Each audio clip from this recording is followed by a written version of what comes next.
തിയേറ്ററിൽ വമ്പൻ ഹിറ്റായ ദുൽഖറിന്റെ ലക്കി ഭാസ്കറിലെ ഹർഷദ് മേഹ്റ ആരാണെന്ന് അറിയാമോ?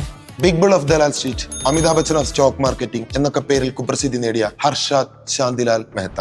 ഇന്ത്യ കണ്ട ഏറ്റവും വലിയ സാമ്പത്തിക തട്ടിപ്പാണ് 91-92 കാലഘട്ടങ്ങളിൽ ഹർഷദ് മെഹ്ത്ത നടത്തിയത്. ഏകദേശം 4000 കോടിയാണ് അന്ന് ഇന്ത്യൻ ബാങ്കുകളിൽ നിന്ന് കാണാതായത്. എന്നാൽ ഇതെങ്ങനെയാണ് നടത്തിയെന്ന് നിങ്ങൾക്കറിയാമോ? Stock value manipulation. ബാങ്കിംഗ് സംവിധാനത്തിലെ ചില ലൂപ്ഹോളുകൾ വഴി വ്യാജ ബാങ്ക് രസീതുകൾ ഉണ്ടാക്കി വൻതോതിൽ വായ്പകൾ നേടി.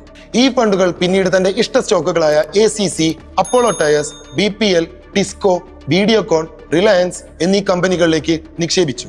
ഇവയുടെയൊക്കെ സ്റ്റോക്ക് വില കൃത്രിമമായി ഉയർത്തുകയും ചെയ്തു. ഇത് നിക്ഷേപകരിൽ ഒരു തെറ്റായ വിശ്വാസം സൃഷ്ടിച്ചു. അവർ കൂടുതൽ നിക്ഷേപങ്ങൾ നടത്തി വരികയും ചെയ്തു. അങ്ങനെ ഹർഷദ് മെഹ്ത്ത ദലാൽ സ്ട്രീറ്റിലെ കിരീടം വയ്ക്കാത്ത രാജാവായി. 23 ഏപ്രിൽ 1992 സുജേത ദലാൽ എന്ന ടൈംസ് ഓഫ് ഇന്ത്യയുടെ പത്രപ്രവർത്തകയിൽ നിന്നാണ് ഈ തട്ടിപ്പിനെ കുറിച്ച് ലോകം അറിയുന്നത്. അങ്ങനെ ഹർഷദ് മെഹ്ത്ത അറസ്റ്റ് ചെയ്യപ്പെട്ടു. Indian stock market കുത്തിനടിഞ്ഞു.